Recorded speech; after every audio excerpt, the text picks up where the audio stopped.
On finit sur deux formules importantes. Supposons qu'on a un plan qui a pour équation ax plus by plus cz plus d égale 0. A, B, C et D sont connus. Et qu'on ait un point A de coordonnées xa, ya, za. Alors les coordonnées du point H, qui est le projeté orthogonal de A sur le plan P, sont données par cette formule. C'est une formule que peu d'élèves connaissent. Elle est très importante. Ici, lambda, qui est un coefficient, en réalité, c'est juste un nombre à calculer. Il n'est pas facile, mais vous avez la calculette. Donc vous remplacez par toutes les valeurs que vous avez. A, B, C, D, vous les avez. XA, YA, ZA, vous les avez. Donc vous calculez ce nombre dans une première étape. Et une fois que vous avez calculé ce nombre, les coordonnées du projeté orthogonal sont données par, donc ce nombre s'appelle lambda, sont données par xh égale xa moins lambda fois a, yh égale ya moins lambda b, zh égale za moins lambda c. De plus, une autre formule sympathique à connaître, c'est la formule de la distance d'un point à un plan. Si vous connaissez l'équation du plan, autrement dit, si vous connaissez ABCD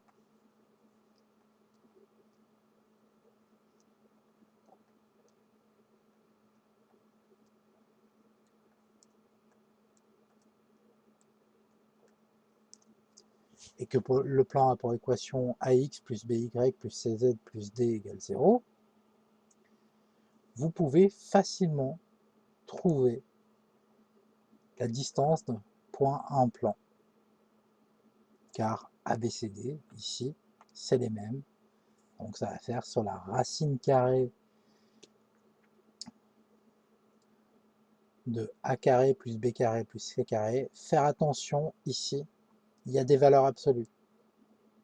Car une distance est toujours positive et il est possible que ce qui est à l'intérieur de la valeur absolue soit négatif. Il va falloir enlever le signe après avoir fait les calculs. Autrement dit, si c'est négatif, ça devient positif. Si c'est positif, ça reste positif. Donc, ça donne une très jolie formule. La distance de A à P égale la valeur absolue de petit a fois l'abscisse du point A, plus petit b fois l'ordonnée du point A, plus petit c fois la profondeur du point A, plus d, le tout divisé par, et si vous reconnaissez un peu cette chose-là, c'est la norme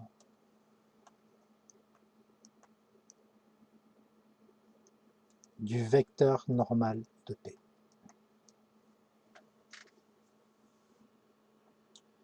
Donc, c'est assez joli comme formule. On peut aussi l'écrire avec la norme du vecteur normal de P.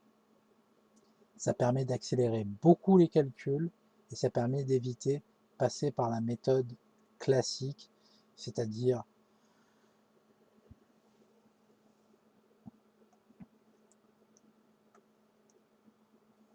j'ai un plan, j'ai mon point A, je cherche l'équation de la droite perpendiculaire au plan passant par A, je vais l'appeler D, et une fois que vous avez trouvé l'équation paramétrique de D et que vous connaissez l'équation cartésienne du plan,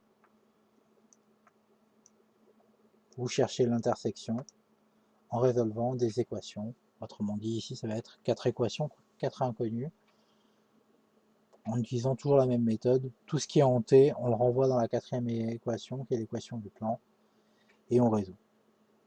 Ça, c'est la méthode classique, elle se fait en plusieurs questions, tandis que là, on peut la faire en une seule.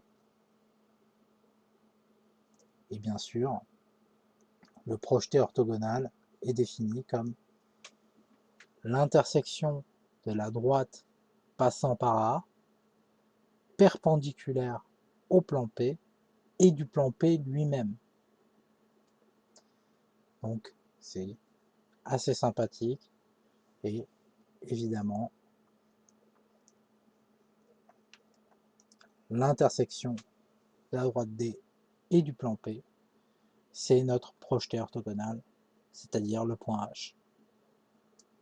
Cela prend pas mal de temps si on le fait étape par étape, mais c'est l'exercice le plus classique. Il tombe pratiquement 60% du temps. Et c'est une série de questions. Ainsi, en connaissant ces deux formules, vous court-circuitez l'exercice en quelque sorte et vous pouvez vous en sortir plus facilement. Une dernière remarque qui peut être intéressante, c'est le cas où A appartient à P. Dans ce cas-là, lambda va être égal à 0.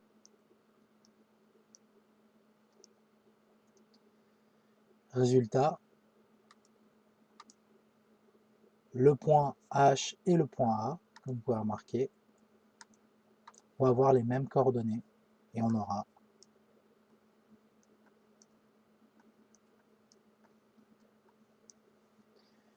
le point A et le point H qui sont confondus.